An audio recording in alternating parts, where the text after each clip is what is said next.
Mula Capitol Grounds sa Pili, Camarines Sur, nagkarera ang higit 500 siklista sa kauna-unahang Tour de Caugma 2023. Binagtas ang 60 kilometers road bike, 58 kilometers naman na mountain bike ng mga siklista sa iba-ibang kategorya ng male at female. Below 18, veterans at open pro. Ruta ang mga bayan ng Ocampo, Baaw, Pili, Nabwa at Iriga, pabalik sa Capitol Grounds.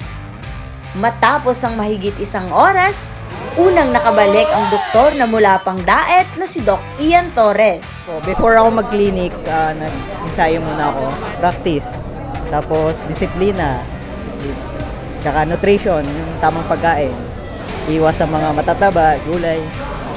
Kwento naman ng magkaibigang Ann at Mike Christine, dinaan nila sa bato-bato topic ang dapat manguna sa kompetisyon.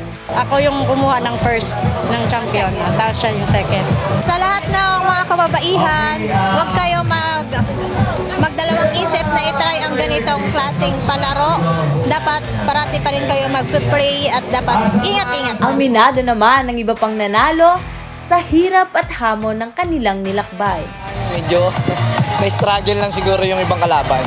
Kaya tinalo natin sila na tiyambaan. Binabati ko rin sila, congratulations sa nagpalaro ng Caugma.